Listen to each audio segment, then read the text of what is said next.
Hi YouTube friends, today we're going to talk about 5 things that are important that hopefully you don't know about Andrés Segovia.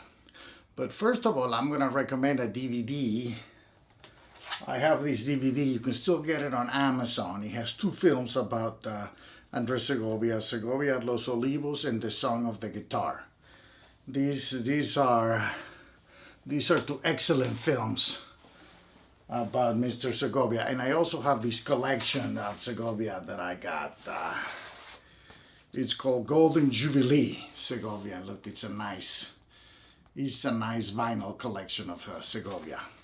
Okay, what are the 5 things that are important about Segovia? Well, first of all, I got my notes here, but the first thing I wanted to mention is Segovia was self-taught.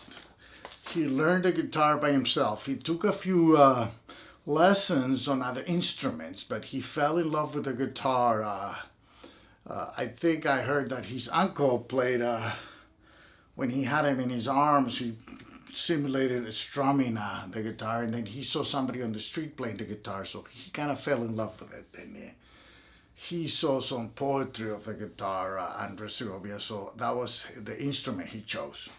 So he was self-taught, and I got a quote from him. He said that his early education involved a double function of him as a professor and a pupil and a student in the same body, which was interesting. So the first thing is he was self-taught. The second thing I wanna mention, he was a self-made man, a man on a mission. He played the guitar. He toured between 1909 and 1987, so 78 years. That is a long time to be touring. He toured all over the world, Latin America, Asia, Europe, the US. So he was definitely a man on a mission. He's recognized for legitimizing the guitar as a concert instrument, as an instrument with the same stature and history of the piano and the violin and instruments like that. I'm going to read some of my quotes. Segovia can be credited to have legitimized the classical guitar as a serious concert instrument capable of evocativeness and depth of interpretation before the discerning public. Before, the guitar was known more as a parlor instrument, parlor meaning like in a salon or to accompany a singer, not necessarily recognized as a concert instrument. And Segovia, in some of the videos that I saw, and says that he succeeded in convincing the public that the guitar had a rich tradition and it was a serious classical instrument. And I'm gonna go over that in a little bit later about that. But the next thing I want to mention is the technique. Segovia made advances in guitar technique, and there's a few of note. One of the things he did was he played with his nails. Before that, the Targa school, people play with a very short nail or with the pads of the fingers. So Segovia liked to play with his nails to produce a louder sound. He also twisted his hand a little bit like this, play a little more perpendicular, and produce more volume with the nails. The other thing he had is his thumb was very flexible. So he had he produced a loud sound with the thumb, a lot of volume. And he also started using, by moving his hand, he could give the guitar, he could play louder here with a big sound, and also he could change the color. He started playing more towards the bridge, changing the color of the notes, and also there's more tension here.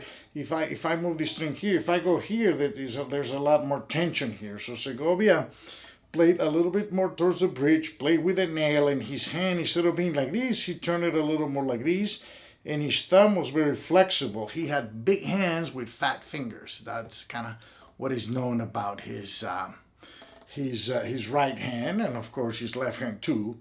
But he produced a very loud sound, louder than the school before him, which was the Targa school, which played more towards the sound hole heel on a guitar. But this will be the sound hole. This guitar doesn't have a sound hole, but you can see this ornament here.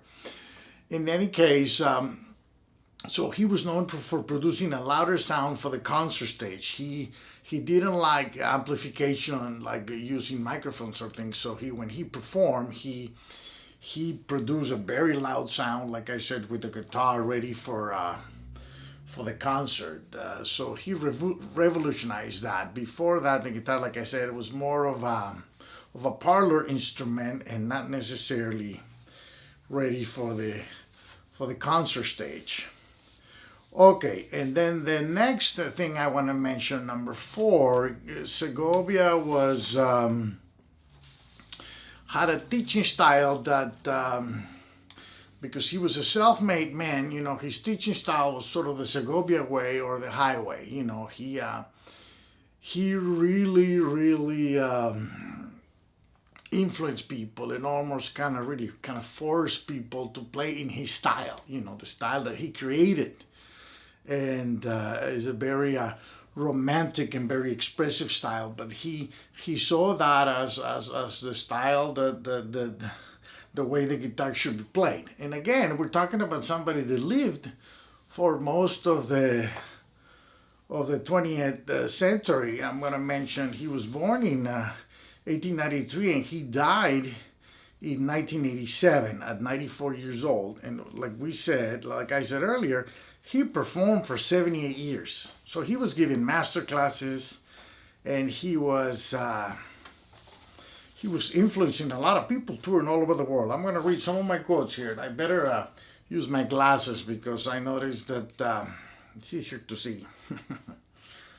Here we go. I'm going to read a couple of the quotes that I have. I have a quote from John Williams, or not necessarily a quote, maybe I'm paraphrasing. He said, Segovia, his teaching style is a source of controversy among some of his former students who considered it to be dogmatic or authoritarian. One of Segovia's most celebrated students on the classical guitar, John Williams, and I'm paraphrasing, not exactly what John Williams said, but he said this. Segovia kind of forced his students into playing in his style, keeping them from developing their own styles.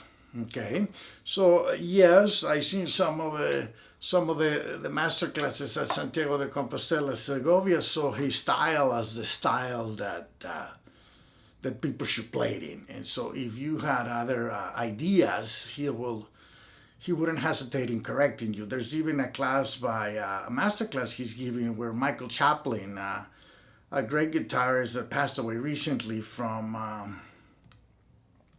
he taught at University of New Mexico. He changed some of Segovia's fingerings in a piece, and Segovia wouldn't have it. He threw him out of the master class, and you can check that out. You can just check Michael Chaplin Segovia master class, and you can see that for yourself. Segovia was kind of old at that point, and again, he died at 94. So towards the end of his life, he was still giving master classes, and he wasn't really maybe open to to people playing, changing his fingerings and things of that nature. It's a little warm here in the room. Okay, and my last point here, Segovia saw himself as the gatekeeper for the repertoire, the guitar repertoire, and he did. I find some literature that said that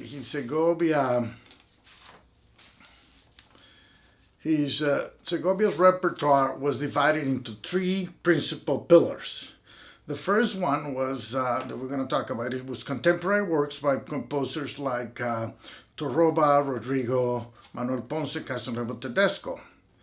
And he says Segovia's main aesthetic preferences were the music of the early 20th century, especially in the neo-romantic style. Many works in that style were written especially for him and for part of his repertoire.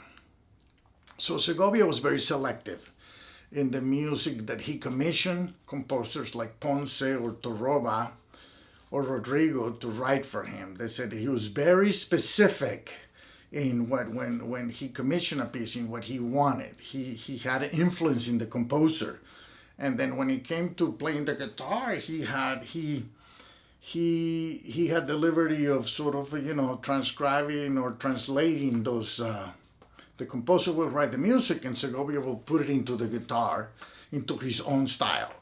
So that was one of the pillars of his music, contemporary works, but they were written in a neo-romantic style, not necessarily neoclassical like 20th century. Segovia was known for refusing atonal, more 20th century pieces. He was not interested in that. Again, he was trying to create a history for the guitar, a romantic past, so people would think the guitar was had a history as a concert instrument.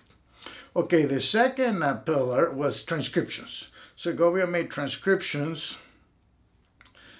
of music written by Bach, Albéniz, Granados, and other composers, and he played them again in his Segovia style, a romantic, expressive styles, and he transcribed these pieces, and whatever he felt he can play, and he played in his style. So when other performers, they get the piece, he kind of, was interested in, hey, this is the way this piece goes. He considered himself the expert, and he was the first one that really transcribed some of these pieces.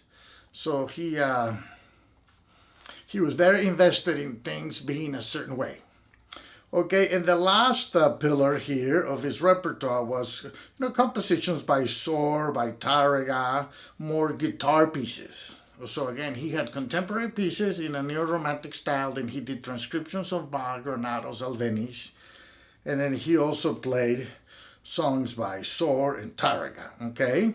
My last point that I have here is Segovia influence enlarged the repertoire, but again, I got a quote from John Williams saying that Segovia was dismissive of music that did not have what he considered the correct classical origins, such as South American of music of popular roots. And I can see that, part of what Segovia was doing is he was a man on a mission, like I said. He was trying to bring guitar to the concert stage.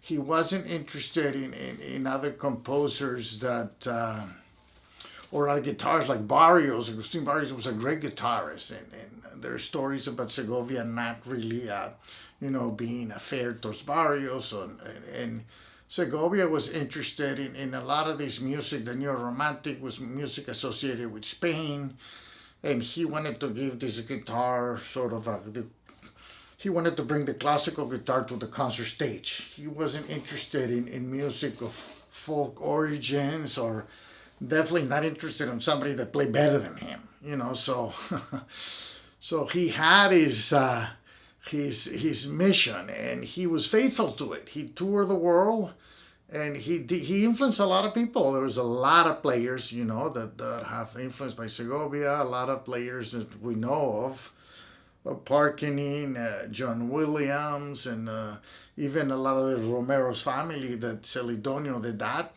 taught Pepe and Angel Romero, but some of them listened to Segovia, and they were influenced by Segovia too as well. So Segovia was a big influence. I'm not saying he was a nice man, but he was definitely a man on a mission, a big influence, and he played for 78 years, so he definitely had strong opinions about how music should be and what he wanted when he performed. Okay?